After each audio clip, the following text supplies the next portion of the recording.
Hello friends, my name is Satyam. Today I will tell you about Subhash Chandra Bose, the unforgettable hero. During India's struggle for independence, numerous leaders rose to prominence. One of these fearless leaders was Subhash Chandra Bose, who was admired by all.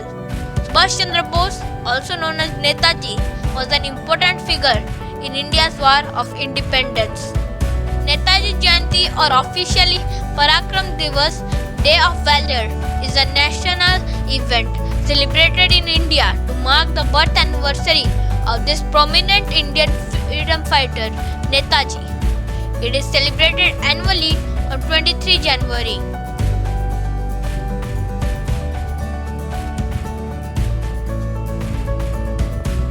Subhash Chandra Bose was the son of Prabhavati Bose and Janakinath Bose and was born on 23 January 1897 in Cuttack, Odisha, to an upper middle class family.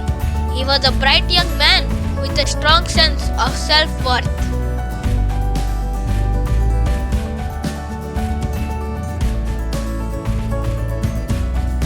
Netaji was a brilliant student who scored second in the matriculation examination. He graduated from Scottish Church College in Kolkata after finishing his schooling at Ravenshaw Collegiate School.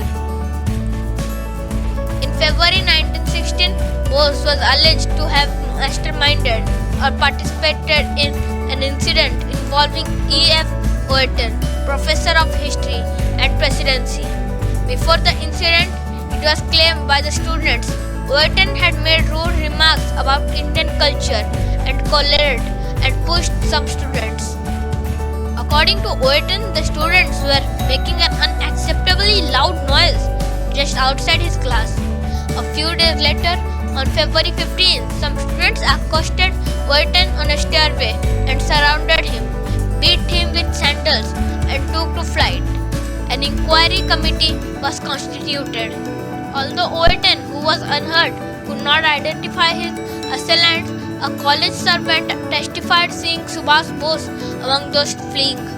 Bose was expelled from the college and rusticated from University of Kolkata. At his father's urging, Subhash Bose agreed to travel to England to prepare and appear for the Indian Civil Services ICS examination. Arriving in London on 20 October 1990, Subhash redid his application for the ICS. There were 6 vacancies in the ICS. Netaji took the open competitive exam for them in August 1920 and was placed 4th. In April 1921, Subhash Bose made his decision firm not to take the final examination for the ICS and wrote to Sarath, informing him of the same, apologizing for the pain he would cause to his father, his mother, and other members of his family. On April 22, 1921, he wrote to the Secretary of State for India, Edwin Montagu, stating, "I wish to have my name removed from the list of probationers in the Indian Civil Services." He started the newspaper Swaraj and took charge of publicity for the Bengal Provincial Congress Committee. His mentor was Chittaranjan Das, who was a spokesman for aggressive nationalism in Bengal. In the year 1923, Bose was elected the president of All India Youth Congress and also the secretary of Bengal State Congress. He was also the editor of the newspaper Forward, founded by Chittaranjan Das. Bose worked as the CEO of the Calcutta Municipal Corporation. Later, he was elected mayor of Calcutta in 1924. In a roundup of nationalists in 1925, Bose was arrested and sent to prison in Mandalay.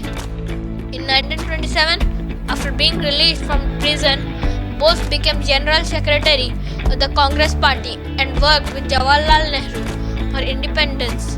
In late December 1928, Bose organized the annual meeting of the Indian National Congress in Calcutta. His most memorable role was as General Officer commanding of Congress Volunteer Corps. A little later, Bose was again arrested and jailed for civil disobedience. This time, he emerged to become mayor of Calcutta in 1930. During the mid-1930s, Bose traveled in Europe. visiting the Indian students and European politicians, including Benito Mussolini. He observed party organization and saw communism and fascism in action. In this period, he wrote the first part of his book, The Indian Struggle. This book covered the country's independence movement in the year 1920 to 1934. Although it was published in London in 1935, the British government banned the book in the colony out of fears that it would encourage unrest. In 1938, Bose stated his opinion that the INC should be organized on the broadest anti-imperialist front with the twofold objective of winning political freedom and the establishment of a socialist regime. By 1938, Bose had become a leader of national stature and agreed to accept nomination as Congress President. He stood for unqualified Swaraj, including the use of force against the British. This meant a confrontation with Mohandas Gandhi, who in fact opposed Bose's presidency, splitting the Indian National Congress Party. In April 1941, Bose arrived in Nazi Germany. A 3,000-strong Free India Legion was recruited from among Indian prisoners of war to serve under Bose. Adolf Hitler, during his only meeting with Bose in late May 1942, offered to arrange a submarine. Bose boarded a German submarine in February 1943 off Madagascar. He was transferred to a Japanese submarine, from which he disembarked in Japanese-held Sumatra in May 1943.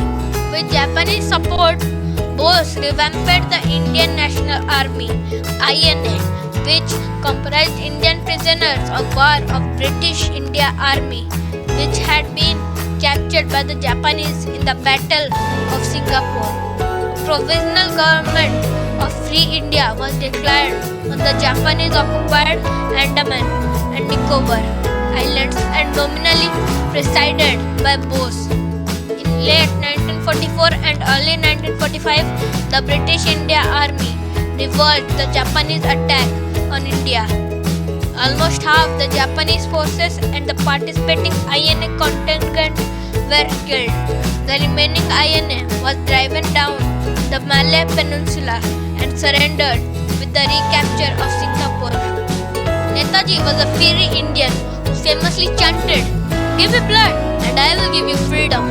No real change in history has ever been achieved by discussions. Give me blood and I will give you freedom. Forget not that the grossest crime is to be compromised with injustice and wrong. Remember the eternal law. You must give if you want to get. The honorific Netaji was first applied to Bose in Germany in early 1942 by the Indian soldiers of the Industry Legion and by the German and Indian official in the Special Bureau for India in Berlin. It is now used throughout India. On August 18, 1945, his plane crashed en route to Japan and he died tragically. Many critics, however, refused to believe the idea put forth by various government organizations, and many believe he miraculously survived the plane crash and lived as a hermit for a while in northern India. In India, the mystery surrounding his final days is still a heated topic. Last week, a government official had said that the Republic Day celebrations from this year will start on January 23 instead of January 24 to include the birth anniversary of NETAJI SUBHASH Bose. In line with the Narendra Modi government's focus to commemorate important aspects of our history and culture. Last year, the central government announced that January 23 will be celebrated as Parakram Divas or Day of Valor. Ahead of the Netaji Subhash Chandra Bose 125th birth anniversary, Prime Minister Narendra Modi has announced that he will unveil a hologram statue on the legendary freedom fighter on his 125th birth anniversary on January 23, 2022. at India Gate. The statue will be placed in the canopy and will replace the Amar Jawan Jyoti, which will be merged with the eternal flame of the National War Memorial Torch. Though Netaji Subhash Chandra Bose is no more in this world, yet his name will ever shine.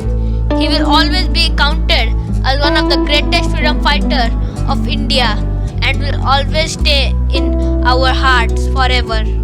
On this 125th anniversary, I salute the great soul. Thank you and Jai Hind.